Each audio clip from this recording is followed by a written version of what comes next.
ఈరోజు నీ జీవితంలో ఏది నిన్ను బలహీనపరుస్తుందో వాటి గురించి ఆలోచిస్తున్నావా? లేకపోతే నీ దేవుడు ఎంత గొప్పోడో, నీ దేవుడు నిన్ను ఎలాగ నిర్మించగలడో దాని గురించి ఆలోచిస్తున్నావా?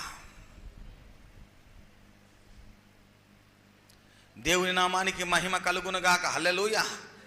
Think about yourself. దేవుడు నీ జీవితాన్ని కట్టాలనుకున్నప్పుడు నీ మనస్సు మారాలి. గట్టిగా చెప్పలు కొడదాం. హల్లెలూయా. ప్రతికూలతలను చూడటం ఆపేసి అనుకూలతలను చూడటం నీకు రావాలి. గట్టిగా చప్పలు కొట్టి దేవునికి స్తోత్రం చెల్లిద్దాం. హల్లెలూయా.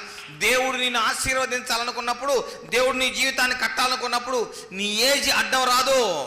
నువ్వు స్త్రీవా పురుషుడివా, నీ జెండర్ అడ్డం రాదు. నీ ఫైనాన్షియల్ పొజిషన్ అడ్డం రాదు. నీ పేదరికం అడ్డం రాదు.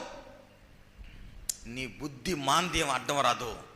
దేవుడు నిన్ను నిర్మించాలనుకుంటున్నాడు. దేవుడు నీ జీవితాన్ని లేవనెత్తాలనుకున్నాడు. దేవుడు నీ యొక్క పరిస్థితులన్నింటినీ మార్చాలనుకుంటున్నాడు.